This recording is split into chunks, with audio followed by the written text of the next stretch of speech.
सुरपति सिर पर किरीट धारा, जिसमें मणियाँ कई हजारा। मणि की दुति जल से धुलते हैं, प्रदुपद नमता सुख फलते हैं। सम्यक त्वादिक वश गुण धारे, वश विधि विधि रूपनासन हारे। अनेक सिद्धों को नमता हूँ, इष्ट सिद्धि पाता समता हूँ। श्रुति सागर को पार किया है, सुचि संयम का सार लिया है। सूरीश्वर के पद कमलों को, सिर पर रख लूं दुख दलनों को। उन मार्गी के मद तम हरते, जिनके मुख से प्रवचन झरते। उपाध्याय ये सुमिरण कर लूं, पाप नष्ट हो सुमरण कर लूं। समदर्शन के दीपक द्वारा, सदा प्रकाशित बोध सुधारा। साधु चरित के ध्वजा कहाते, दे दे मुझको छाया ताते। विमल गुणालय सिद्धि जिनों को, उपदेशक मुनि गणी गणों को। नमस्कार पद पंच इन्हीं से, त्रिधा नमो शिव मिले इसी से। नमस्कार वर मंत्र यही है, पापी न साता देर नहीं है। मंगल मंगल बात सुनी है, आदिम मंगल मात यही है। सिद्ध शुद्ध है जय अरिहंता, गणी पाठ का जय ऋषि संता। करे धरा पर मंगल साता, हमें बना दे शिव सुख धाता। सिद्धों को जिन वर चंद्रों को, गणनायक पाठक वृंदों को। रत्नात्रय को साधु जनों को, बंधु पाने उन्हीं गुणों को। सुरपति चूड़ा मणि किरणों से, लालित सेवित सतों दलों से। पांचों परमेष्टि के प्यारे, पाद पद्म ये हमें सहारे। महाप्रातिहार्यों से जिनकी, शुद्ध गुणों से सुसिद्ध गण की। अष्टमात्रिकाओं से गण की, शिष्यों से उपदेशक गण की। वशविद योगांगों से मुनि की, करूं सदा दुति सुचि से मन की। पंच महागुरु भक्ति का, करके कायो सर्व। आलोचन उसका करूं, ले प्रभु तब संसर्ग। लोक शिखर पर सिद्ध विराजे, अगणित गुण गण मंडित हैं। प्रातिहार्य आठों से मंडित, जिनवर पंडित पंडित हैं। पंचाचारों रत्नात्रय से, शोभित हो आचार्य महा। शिवपथ चलते और चलाते, औरों को भी आर यहाँ। उपाध्याय उपदेश सदा दे, चरित बोध का शिव पथ का। रत्नात्रय पालन में रत हो, साधु सहारा जिन मत का। भाव भक्ति से चाओ शक्ति से, निर्मल कर कर निज मन को। बंधु पूजूं अर्जन कर लूं, नमन करूं मैं गुरु गण को। कष्ट दूर हो कर्म चूर हो, बोधि लाभ हो सदगति हो। वीर मरण हो जिन पद मुझको, मिले सामने सन्मति हो। मिले सामने सन्मति हो। चलिए प्रश्नोत्तर मालिका की ओर आते बन। प्रणिपत्य वर्धमानम, प्रश्नोत्तर रत्न मालिकां बक्षे। नागिनरामर वंद्यम, देवं देवादिपं वीरं। का खलु नालंक्रियते, दृष्टा दृष्टार्थ साधन पटियान। कंठस्थितया विमल प्रश्नोत्तर रत्न मालिकया। भगवन किमुपादेयं, गुरुवचनम हेमपि च किं कार्यं। को गुरुरधिगतत्वा, सत्यहिता बुद्धिता सततम त्वरितं किं कर्तव्यं विदुषा संसार संततिच्छेदः किं मोक्षतरुर्बीजं सम्यक् ज्ञानं क्रिया सहितं किं पथ्यदनं धर्मा का शुचिरिह यस्य मानसं शुद्धं का पंडितः विवेकी किं विस्मवधीरिता गुरुबा किं संसारे सारं बहुशोऽपि विचिन्त्यमानमिदमेव मनुजेषु दृष्टतत्त्वं स्वपरहिताद्योद्यतं जन्म हितायोद्यतं जन्म मदिरेव मोहे जनका कहाँ स्नेह केचा दस्यवो विषयः का भववल्ली तृष्णा को वैरी नन वनुद्योगः कस्माद् भयमिव मरणा दंदादपि को विशिष्यते रागी का सूरो यो ललना लोचन बाणेर्न च व्यतिता पातुम करणांजलिभिः किं मिव मुद्बुद्धते सदुपदेशा पातुम करणांजलिभिः किं मृत मिव बुद्धते सदुपदेशः किं गुरुताया मूलम यदि तप प्रार्थनम नामे किं गहनम स्त्रीचरितं कश्चतुर्यो न खंडितस्तेने किं दारिद्र्यम संतोष एवं किं लाघवं याञ्चा किं जीवित मनवद्यम किं जाड्यम पट। अच्छा, ये तो अपन को पढ़ना है, ठीक है ना। अपन को 10 नंबर तक पूरे हो गए थे, आज अपन को 11वें नंबर का यहाँ पे देखना है।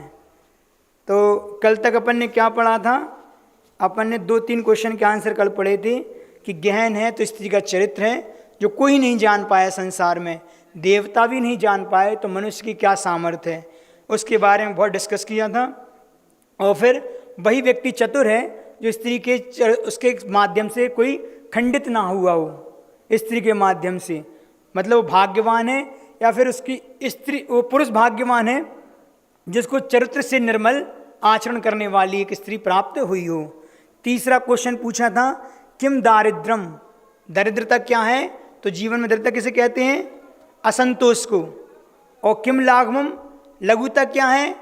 लघुता है हमारा याचना करना, ठीक है ना। तो यहाँ पर कोई डाउट तो है नहीं है, मतलब असंतोष का जीवन हमारे लिए हमेशा बना रहेगा अगर हम अपने आप में क्या है, सबसे मतलब कि किसी से संतुष्ट नहीं रहेंगे तो वह दरिद्रता कहलाएगी। संसार में 3 चीज़ें हैं, हमेशा संतोष रखो, 3 में संतोष रखो और 3 में असंतोष रखो। कौन कौन सी 3 चीज़ें हैं? तो संतोष रखने वाली 3 चीज़ें हैं, एक धन, दूसरा भोजन और तीसरा दारा। दारा मतलब पत्नी। अपनी पत्नी में संतोष रखो, जो भोजन है उसमें संतोष रखो, और जो धन है उस संतोष रखो। जैसे जितना हमारे पास आर्थिक रूप से संपन्नता है, जितना हमारे पास धन वैभव है, उसमें संतोष रखो। धन को बढ़ाने की चाहत हमारे लिए आकुलता पैदा करती, क्योंकि पैसा पैसा जो सोचता है, जिसको चाहता है कि बहुत पैसा कमाऊं, वो जीवन में कभी संतुष्ट नहीं रहेगा। दूसरी बात, भोजन के प्रति अगर आसक्ति रहेगी, आपका शरीर अस्वस्थ हो जाएगा। इसलिए उसमें संतोष रखना होता है, कितनी ही मन का मिले, कितनी अच्छा मिले। अगर अपन खूब पेट से ज़्यादा खा लेंगे, अफरा चढ़ जाएगा, तो लेने देने की पड़ जाती हैं, ऐसा होते।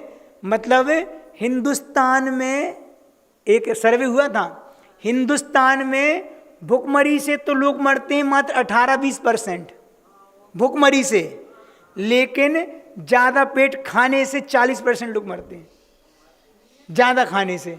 तो ज़्यादा खाने से, क्योंकि कई प्रकार के रोग शरीर में जो होते हैं वह ज़्यादा खाने से होते हैं। तो कम भी नहीं खाना, ज़्यादा भी नहीं खाना, अपनी भूख से कम खाना है। आचार्यों ने कहा है कि आप अपने पेट के 4 हिस्सा कर लो, 4 हिस्सा। तो जब सर्दी के और बारिश का मौसम होता है, तो इन 4 हिस्सा में से 2 हिस्सा में तो भोजन करो सॉलिड, 2 हिस्सा में सॉलिड चीज़ हो, और 25% हिस्सा में क्या होना चाहिए? मात्र लिक्विड, पानी आदि, और 1 हिस्सा खाली छोड़ो। 50% सॉलिड से, 25% लिक्विड से, 25% ब्लैंक खाली रखो। और गर्मी के मौसम में क्या करना है? तो 50% लिक्विड से, 25% सॉलिड से और 25% ब्लैंक। तो जब आपका शरीर स्वस्थ रहेगा, इसलिए भोजन में जो संतोष रखता है वह हमेशा स्वस्थ रहता है। और जो खाने पीने गिरता है, कोई ना कोई रोग उसको ग्रह लगा ही रहेगा। ये तो अपन खुद देख लो, अगर इसको खाने पीने का शौक रहता है वो बीमार भी रहता है।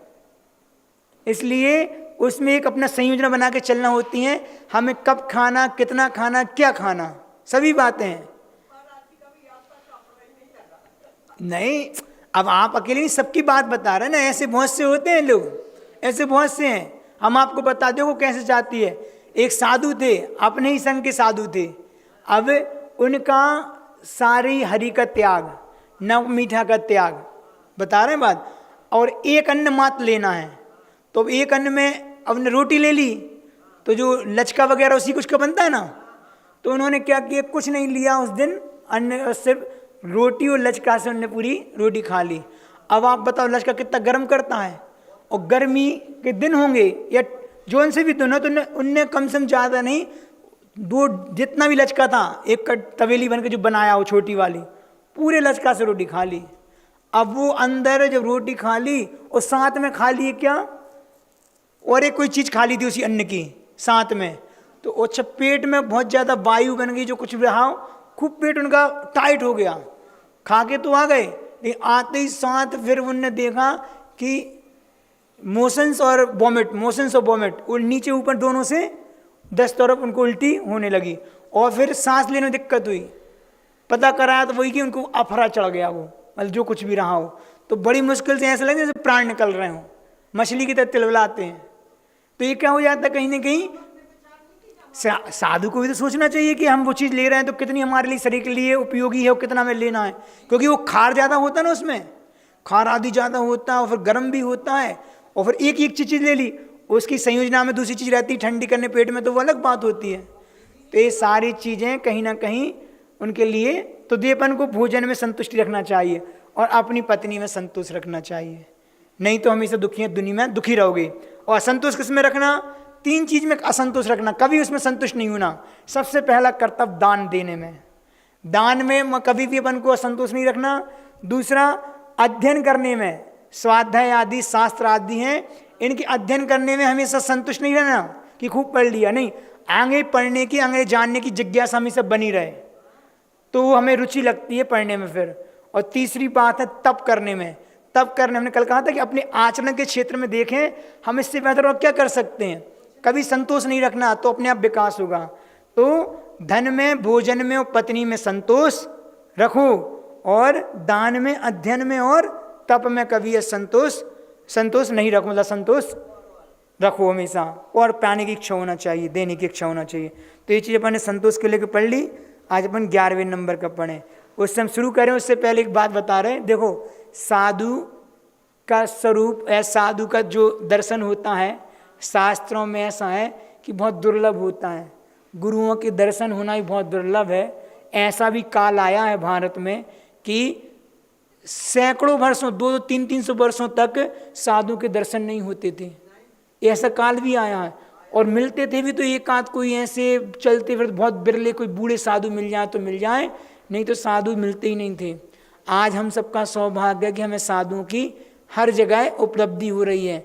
ये सब उसमें गुरु जी का विशेष वो है। लेकिन हम ये सोचते यहाँ बैठ के, जैसे मान के चलो अपन यहाँ आ गए, खजुराहो में आ गए अपन जैसे, और अपन तो ठीक है परिचित है, हमारे महाराज जी हैं, लेकिन ये जो फॉरेनर आते हैं, ये जितने फिरंगी आते हैं, इनको देख के हमने कई बार नोटिस किया कि इन लोग अगर थोड़ी सी बात कर लेना, पहले तो थोड़ा सा हेजिटेशन होता है, लेकिन अगर थोड़ी सी बात कर लें तो इनकी श्रद्धा बहुत जल्दी बन जाती है, बहुत जल्दी, और वो पूरी बात भी मानते हैं। मैं प्रतिदिन कोई ना कोई आता तो नोटिस करता हूँ। आज मुझे बहुत अच्छा लगा, वो इतनी प्यारी लेडी थी, वो उसने हर बात मानी, और वो अंदर से इमोशनल थी, और उसने ये तक कहा कि हम नेक्स्ट टाइम आएंगे तो आपके दर्शन जरूर करेंगे। तो ऐसे ऐसे लोग भी होते हैं कि हमारा सिर्फ इतना, अगर उनकी थोड़ी श्रद्धा बन गई, इनका कल्याण हो जाएगा। इनने अगर मतलब श्रद्धा से अगर नमस्कार कर भी लिया और नहीं भी किया, सिर्फ बात मान ली कि नहीं आप जो बोल रहे सच बोल रहा हो, नियम से भव्य आत्मा है, किसी न किसी कल रूप में अपना कल्याण करेंगे।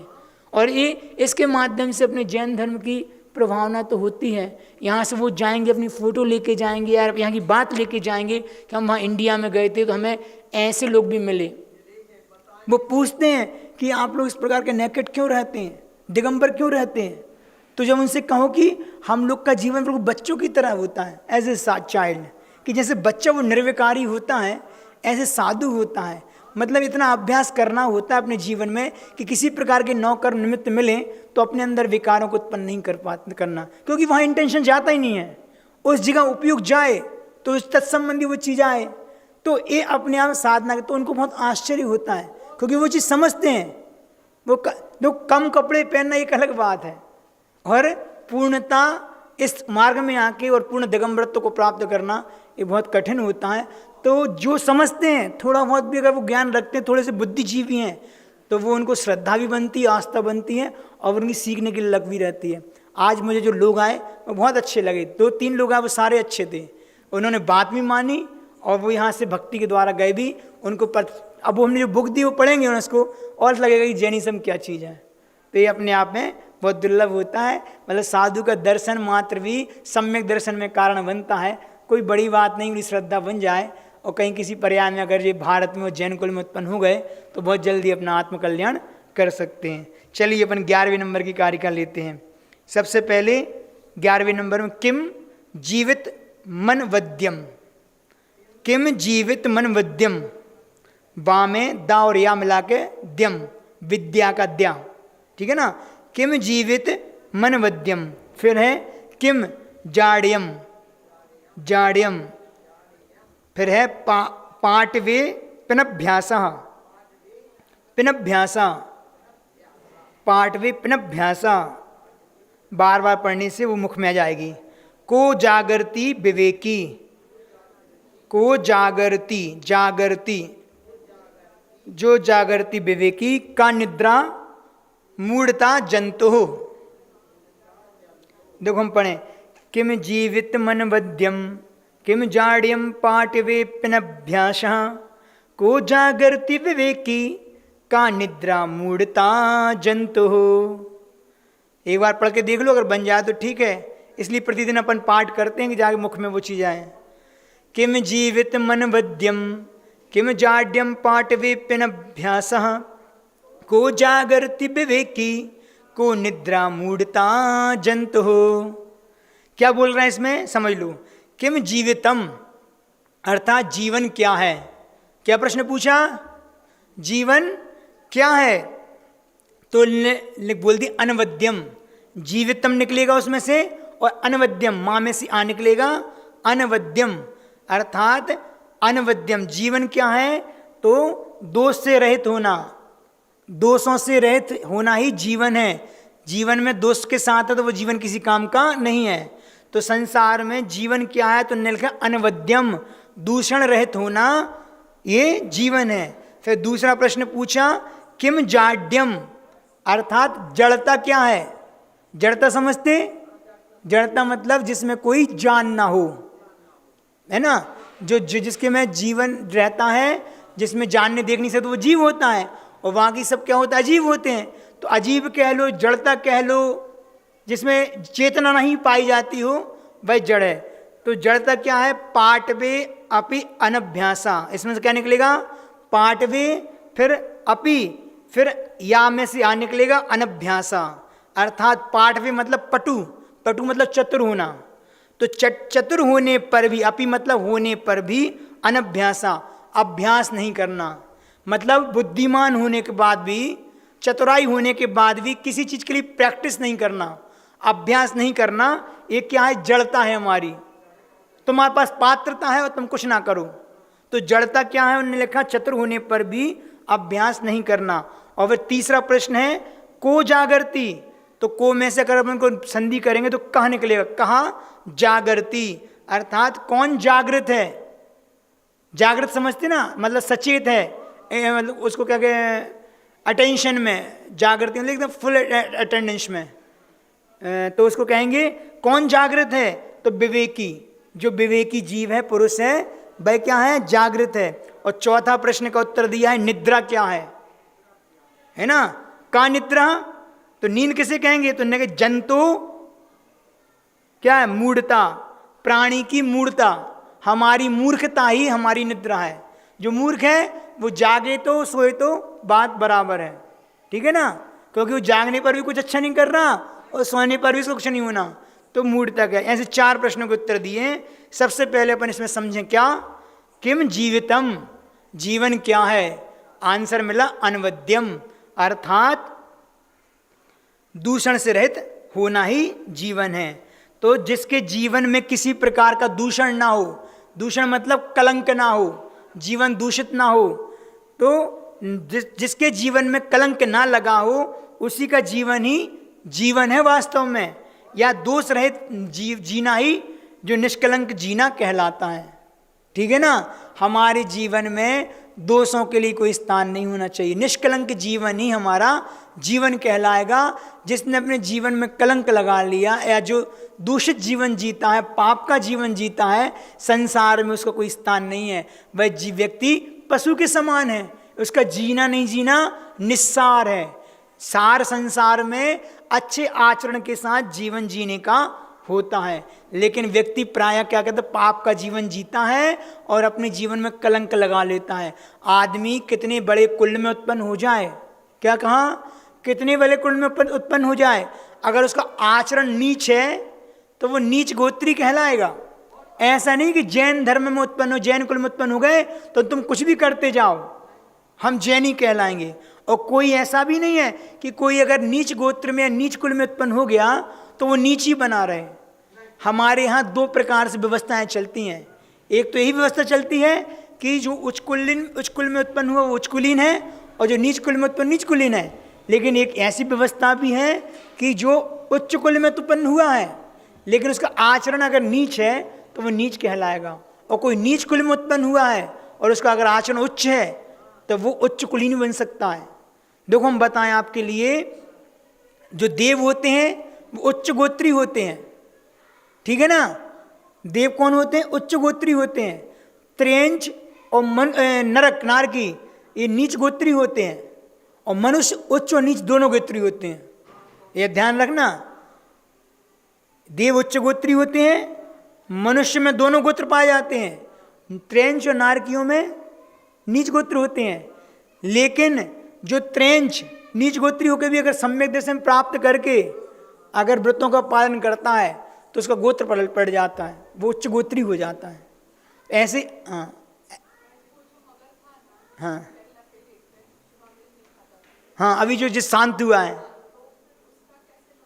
नहीं,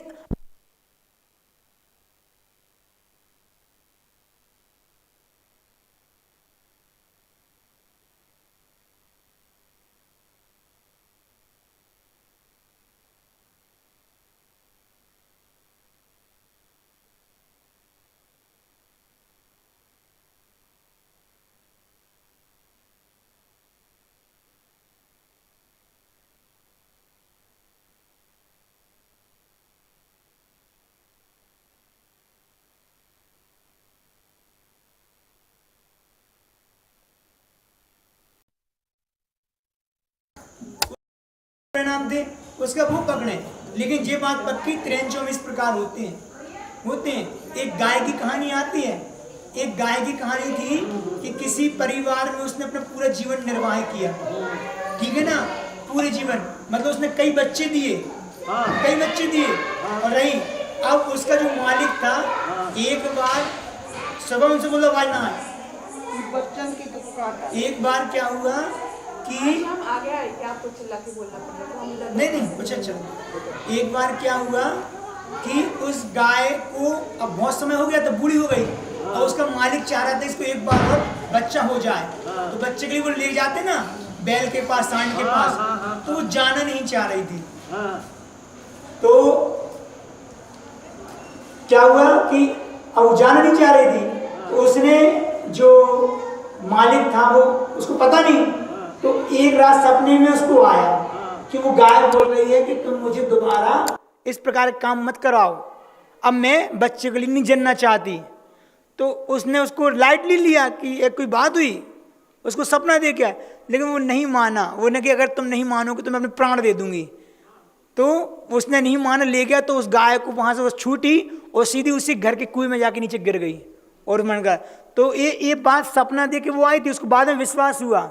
उसने बोली कि तुम अगर मुझे इस प्रकार का काम कराओगे तो मैं इसमें आप मर जाऊंगी लेकिन वो काम नहीं करूंगी, और उसी कुएं में जाकर वो चली गई।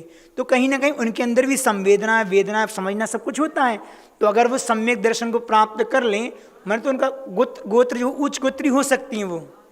तो हमारा कहने का तात्पर्य है कि अगर हम जैन कुल में उत्पन्न होकर भी अगर हमारे कार्य गलत हैं, क्योंकि आज वर्तमान में सारी चीज देखने को मिल रही है। वर्तमान में जितने, चाहे वो लड़का हो चाहे लड़की हो, अपने अपने दर्शन, अपने धर्म की जितना बिगड़ना हो रहा है, किसी का नहीं हो रहा है इतना। आचरण से पूरे स्खलित हो गए और अपने आप को जैन मानते हैं। मतलब ऐसे भी कई बच्चे हैं जो शराब भी पीते हैं, मांस भी खाते हैं, उसके बाद भगवान का अभिषेक पूजन भी करने आ जाते हैं। ऐसे लोग भी हैं। तो अपन को देखना है कि हमारा आचरण किस रूप में है, हमारे लिए कलंक ना लग पाए। अपने, क्योंकि पूरे जीवन भर प्रतिष्ठा बनाने में तो पूरा जीवन लग जाता है, प्रतिष्ठा बनाने में पूरा जीवन लग जाता है, लेकिन प्रतिष्ठा को धूमिल होने में मात्र एक कारण पर्याप्त होता है, क्षण भर में आदमी का पूरे धूमिल हो जाता है। इसलिए अपने जीवन को बहुत व्यवस्थित रखना बहुत कठिन होता है, हमेशा गुणों से भर के रखना बहुत कठिन होता है। तो समय पंचम काल है और फिर 21वीं सदी चल रही है और घिरास की ओर है, तो वो अब पाप की बहुलता तो बढ़ती जाएगी, लेकिन इतना ज़्यादा भी नहीं होना चाहिए जितना वर्तमान में देखने को मिल रहा है। आज ये दुनिया के बोलते ना कि महाराज जी एक दिन बोल रहे थे कि हुक्का पार्लर कितने खुल गए, लाइसेंस्ड हैं सरकार की तरफ से उनको है, लेकिन उसके अंदर सारे गलत काम होते हैं। नागपुर के अंदर जैनों के कई हुक्का पार्लर खुले हैं और उसमें सारे काम चलते हैं। तो ये सब चीज़ें क्या हैं? तो ये कहीं अपने आचरण को, अपने चरित्र को दूषण लगाने वाली है नहीं है, पूरी बात वही है। तो ये चीज़ें अपन को देना, तो एक कलंक नहीं लगना चाहिए जब जीवन कहलाएगा कलंक से, दूषण से रहित। प्रायः कहा तो कलंक दो प्रकार से लगते हैं, दो कारण से लगते हैं। मतलब कलंकने के दो कारण हैं। कौन से हैं? एक स्त्री और एक स्त्री, दो के कारण, ठीक है ना। लोक व्यवहार में भी अपन देखते हैं कि उस व्यक्ति ने उसका इतना रुपया लेकर नहीं दिया या खा लिया, ऐसे ही होता है ना। तो आदमी का क्या होता है, मार्केट वैल्यू गिर जाता है, रेपुटेशन नहीं रहती, फिर उसको कोई देता नहीं है कि यार इसने पैसा लेके खा लिया और दे नहीं रहा और या बेईमान हो गया। तो सबसे ज़्यादा प्रायः व्यक्ति को कलंक लगता है एक पैसे के कारण और दूसरा स्त्री के कारण। जिसका चरित्र अच्छा नहीं है, उसका संबंध अगर अन्य स्त्रियों से होता है तो भी समाज में बहुत जल्दी उसका क्या होता है, दूषण लगता है, कलंक लगता है। तो इन दो चीज़ों जो बचा रहता है, स्त्री से और स्त्री से, वो हमेशा अपना जीवन आदर्श के साथ जिया करता है, ठीक है ना। तो अपन को ये देखना चाहिए हमेशा हमारी दृष्टि जो हो और गुणग्राही दृष्टि होना चाहिए। मतलब हमेशा दूसरों में तो हमें अपने आप में तो देखना ही है, लेकिन दूसरों के भी जो दोष हैं उनको ढांकना बताया है। उपगूहन अंग के अंतर्गत आता है कि दूसरे के दोष दिख रहा तो ढांको, और फिर वो अगर हमारा अपना है तो उसको एक तरीका होता है समझाने का, समझाएं तो हो सकता है कि वो दोष से वो बच जाए। और अगर अपन उसका लांछन लगा के सब में फैला देते हैं तो फिर उससे हमारे संबंध भी खराब होते हैं, उसका सुधरना भी नहीं होता। इसलिए किसी को दोष देने से पहले अपन उसके बारे में विचार करें कि नहीं यार हम दोष लगा रहे हैं तो कहीं ना कहीं उसके सुधार में कारण होगा कि बिगाड़ में कारण होगा। कभी भी इस चीज़ का प्रचार नहीं होता। अच्छाइयों का तो प्रचार करो किसी का, लेकिन बुराइयों को हमेशा दबाया जाता है। ये हमारे सम्यक दर्शन के एक अंग होता है। नीतिकारों ने दो प्रकार की वृत्ति कही है, दो प्रकार, मतलब कौन सी? एक मक्खी की वृत्ति होती है और दूसरी होती है भौरे की, भ्रमर की। भौरा समझते ना? मक्खी के सामने अगर एक तरफ आप मिठाइयाँ की थाल रख दो, ठीक है ना, और दूसरी तरफ विष्टा रख दो, गंदगी रख दो, ठीक है ना, भाई मिठाई की थाल की क्या करेगा? उपेक्षा करेगा, वहाँ तो नहीं जाएगी मक्खी, लेकिन कहाँ जाएगी? विष्टा पर बैठना अधिक पसंद करेगी। दो में से किस में बैठेगी? विष्टा में। सुंदर सुवासित तेल और उत्तम वस्त्र पर न बैठकर, अच्छे वस्त्रों पे अच्छे तेल की सुगंध उसमें ना बैठकर शरीर में करेंगे फोड़ा आदि हो जाए, नहीं होता, फोड़े पे बैठने बहुत ज़्यादा पसंद करती है। यह क्या होती है? मक्खी की वृत्ति होती है, होती नहीं होती? और दूसरी तब कौन की? भौरे की होती है। भौरा फूल पर बैठकर उसका रस चूसता है, करता नहीं करता, और उसकी मधु मतलब उसके स्वाद को चखता है भाई कांटों को कभी भूल कर भी नहीं बैठता कांटों पर, भौरा हमेशा फूल पर ही बैठेगा। बस यही वृत्ति है एक भले आदमी की और एक बुरे आदमी की। बुरा आदमी मक्खी की तरह है और अच्छा भौरे की तरह है। जो बुरा आदमी होता है वह दुनिया में बुराई देखता है, और जो अच्छी वृत्ति वो जो होता है सद्गुण वाला वह हमेशा अच्छाइयाँ देखता है। उस भौरे की बात ही। लेकिन जिनके अंदर गुणानुरागी वृत्ति होती है वह भ्रमर की वृत्ति का होता है। सभी जहाँ भी जाता है वह गुण ही ग्रहण करता है। तो हमारा मतलब है कि अपन गुण ग्रहण करें और दूसरे के दोषों को हमेशा क्या करें, हम ढांकने का प्रयास करें। जितना ढांकेंगे उतना हमारा ही गुणों का विकास होगा।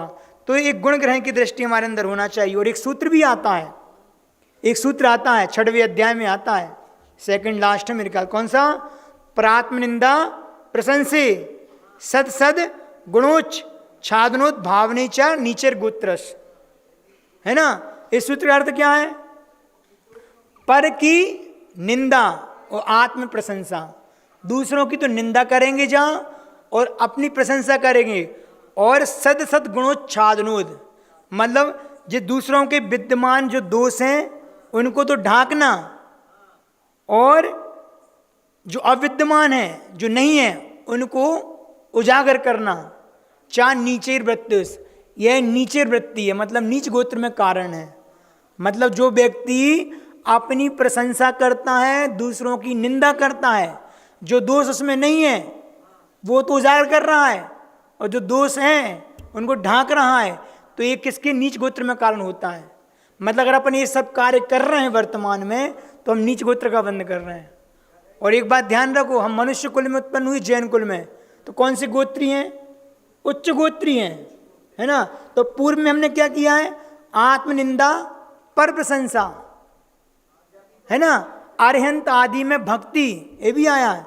अरहंत आदि भगवानों में देव सदगुरु की भक्ति आस्था आराधना हमने पहले की है, तो हमने उच्च गोत्र का बंध माना है। और यहाँ आके हम इन सब चीज़ों से अगर दूर रहेंगे तो क्या करेंगे हम, इसका हमारा गोत्र बदल जाएगा।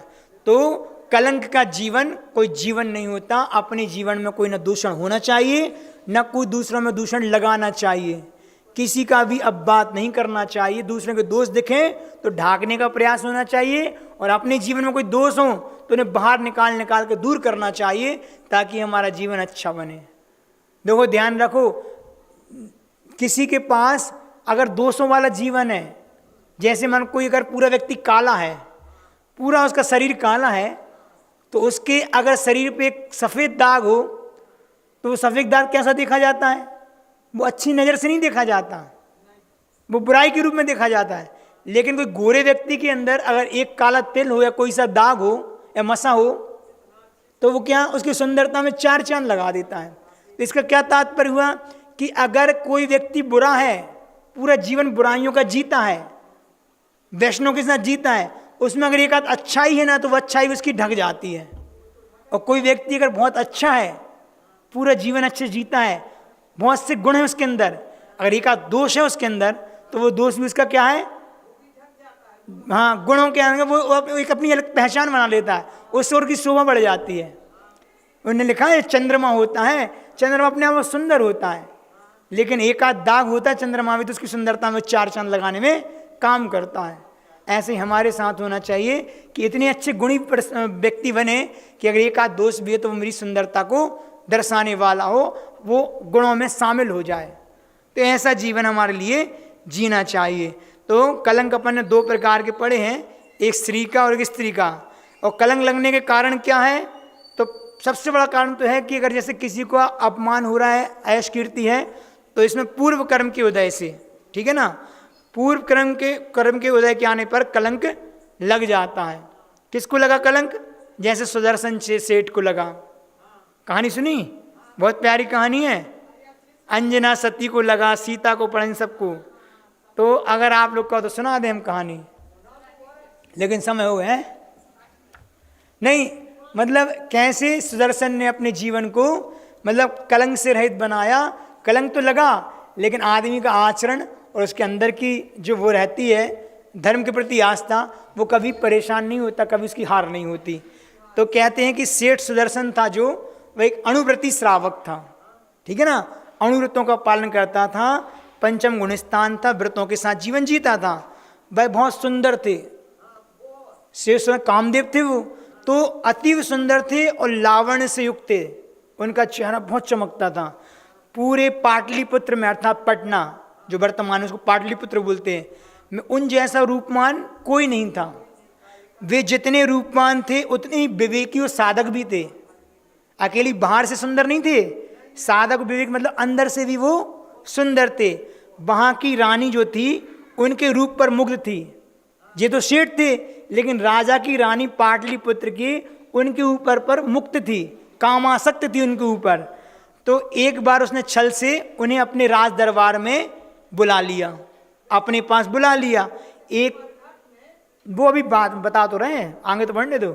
तो राज दरबार में बुला लिया, एकांत पाकर उसने उनसे अपना अभिप्राय प्रकट कर दिया कि मैं आपसे क्या चाहता हूं। तो सेठ सुदर्शन रानी के काम पिपासा का अभिप्राय सुनकर अपने आप में दंग रह गए। उन्हें तो उम्मीद नहीं थी, वो सन्न रह गए। उन्होंने अपनी असमर्थता जताते कि मैं आपके साथ ये नहीं कर सकता, यह मेरे जीवन में तो ये चीज़ नहीं हो सकती। आप तो मेरी माता की तरह हैं, ऐसा बोल दिया। क्यों है माता की तरह? कि शास्त्रों के अनुसार ऐसा आया है कि राजपत्नी और गुरु पत्नी माता की तरह होती हैं। राजा की पत्नी और गुरु की पत्नी कौन होती हैं? माँ की तरह होती हैं। रानी ने अपने सारे हथखंडे जितना उसका था अपनाए, लेकिन सारे क्या बेकार हो गए उनके ऊपर, कोई भी हथखंडा उनका नहीं चला। अपना अभिप्राय पूर्ण होता ना देखकर, क्या मेरा अभिप्राय पूर्ण नहीं हो रहा है, उसने त्रिया चरित्र, कल परसों बताया था ना, त्रिया चरित्र। तो त्रिया चरित्र का प्रयोग किस पे किया? सेठ सुदर्शन पर किया। तो उसने फंसा दिया। क्या किया उसने जब नहीं माना तो अपने कपड़े फाड़ लिए और सब में चिल्ला दिया। तो राज दरबार उनको पकड़ लिया। राजा ने सुना तो राजा कुपित हो गया और वह रानी के षड्यंत्र को नहीं समझ पाया कि ये गलत बोल रही है। तो राजा ने सेठ सुदर्शन को सूली पर चढ़ाने की सजा दे दी, इसको सूली पर चढ़ा दो। पर सत्य तो सत्य होता है, सूली पर भी वह चढ़ के क्या हो गए? अमर हो गए, मतलब वो मरे नहीं। क्यों? सत्य प्रताड़ित तो हो सकता है पर मर नहीं सकता। तो सूली की जगह क्या बन गया? सिंहासन बन गया। देवों के द्वारा, अतिशय के द्वारा सेठ सुदर्शन की सच्चाई के कारण वह सूली पर चढ़ा रहे थे, तो वो सूली न बन के सिंहासन बन गई। देवों ने सुदर्शन सेठ की जय जयकार की। समझ में आई ना बात? मतलब कैसे व्यक्ति अगर अपने आप को अगर अड़ग रहे ना, तो देवता भी उसकी सेवा करते हैं। देवावि तस्य प्रणमन्ति जिस धम्मे संयमणो, जिसके हृदय में धर्म होता है, जिसके हृदय में सच्चाई होती है, जिसके हृदय में अपने आचरण के प्रति कठोरता होती है, उसके देवता भी सेवा करते हैं। देवावि तस्य प्रणमन्ति, नमस्कार करते हैं उसको आगे। तो देवों ने वो सिंहासन बना दिया। इस घटना से सेठ सुदर्शन का मन बड़ा गहरा असर हुआ मन पर। अब घटना तो घट गई, तो उनको अंदर से लगा कि कहीं ना कहीं ये जीवन में बैराग का कारण बनती है। तो उन्हें बैराग हो गया इस बात को लेके, और वे मुनि बन गए। अब मुनि बनने के बाद उन्हें पुनः एक बार परीक्षा का दौर से गुजरना पड़ा। क्या हुआ? वो सोने की कसौटी पे जिस प्रकार सोना कसा जाता है, उनका कामदेव सा रूप सुंदर देखकर एक वेश्या उन पर मुग्ध हो गई। ठीक है, और उनका सामिप्य चाहती थी, उनके पास आना चाहती थी। तो उसने अपने हाव भाव से, विलास से क्या किया? सुदर्शन सेठ को बहुत प्रभावित किया, बहुत प्रयास किया, लेकिन वे अप्रभावित रहे। जिसे अपनी भीतरी चेतना का बोध हो जाता है, वह बाहरी रूप पे मोहित नहीं होता। तो उसको उसका कोई असर नहीं पड़ा। उसने अपने रूप का प्रदर्शन कर और काम बाण फेंकती रही, लेकिन सुदर्शन सेठ मुनि शरीर की अशुचिता का विचार करते हुए वीतराग भाव में हमेशा अविचल खड़े रहे, शमशान में खड़े रहे। मुनि को प्रभावित करने की कोशिश करने वाली वह वीतराग वृत्ति से प्रभावित हो गई। मतलब उन्होंने उसको प्रभावित कर दिया, जो उनको प्रभावित करने आई थी। उसको लगा कि मैं इनके साथ गलत कर रही हूँ, तो उसके मन में जो वासना थी वो शांत हो गई। सुदर्शन सेठ जो थे न, जिनके मन में वात्सल भरा था, वो वात्सल से भरे थे, और वो किससे? वासना से भरी थी। तो कहते हैं वात्सल के आगे वासना भी हार जाती है, हार गई। तो वस्तुतः वासना का प्रभाव दुर्बल मन पर ही पड़ता है। जो मन दुर्बल हो उस पर तो हावी हो जाएगी, और जो सबल मन वाला होता, कठोर होता है, दृढ़ होता है, उस पर वह वासना प्रभाव नहीं करती। तो वासना एक कसौटी है, अग्नि सोने को परखती है और वासना मनुष्य को मन को परखती है। तो ये कहानी अपन ने सेठ सुदर्शन की है कि जिन्होंने चाहते तो वो कलंक लग सकता था, लेकिन गृहस्थ जीवन में भी बचे रहे और साधु जीवन में भी बचे रहे, और उन्होंने अपनी आत्मा कल्याण के उसी पाटलिपुत्र से वो मोक्ष को गए हैं, पटना पाटलिपुत्र से। और मुनि बनने के बाद वो 7 दिन उत्सर्ग इसी रूप में होते रहे उनके ऊपर। खूब परीक्षा हुई, उसमें पास हो गए, वो केवल ज्ञान प्राप्त करके मुक्ति को प्राप्त कर लिया। तो कहानी का सार आपको समझ में आया कि अपना जीवन कैसा है, अपन को कलंक से रहित बनाना है। इतना ही यहाँ पर्याप्त। 6:45 बज गए, अपन यहीं इसको कल फिर और इस बार विचार करेंगे थोड़ा बहुत, जितना भी रहेगा। आज इतना ही पर्याप्त है। हाँ, तो 4 प्रश्न 4 दिन में पूरे हो ही जाएंगे, और क्या है, एक दिन में। कल तभी ये भी चलेगा, कल पूरा दिन ही चल सकता है पूरा प्रश्न। इसमें विषय बहुत है कि जीवन का सार है कलंक से रहित जीवन। अब किस रूप में जीते अपन को देखते हैं। चलिए अपन 2-4 लाइन पढ़ लें, पूरी नहीं पढ़ेंगे आज। संसार की असारता दुखों की है अपारता, उलझ गए तो कुछ नहीं, सुलझ गए तो शाश्वता। संसार की असारता दुखों की है अपारता, उलझ गए तो कुछ नहीं, सुलझ गए तो शाश्वता। पुकारते हैं अब तुम्हें मुक्तिपुरी के रास्ते, संसार के क्षण के ये सुख नहीं तुम्हारे वास्ते। ये जिंदगी के मूल को हृदय से है निखारता, उलझ गए तो कुछ नहीं, सुलझ गए तो शाश्वता। संसार की असारता दुखों की है अपारता, उलझ गए तो कुछ नहीं, सुलझ गए तो शाश्वता। बचपन को खोया खेल कर जवानी भोग में गई, बुढ़ापे की दहलीज पर वैज्ञान भी रहा नहीं। खुद को ही खुद में खोज कर खुद में ही है आपदा, उलझ गए तो कुछ नहीं, सुलझ गए तो शाश्वता। संसार की असारता दुखों की है अपारता, उलझ गए तो कुछ नहीं, सुलझ गए तो शाश्वता। गुरुदेव भगवान श्री विद्यासागर जी महाराज की, द्वादशांग जिनवाणी माता की।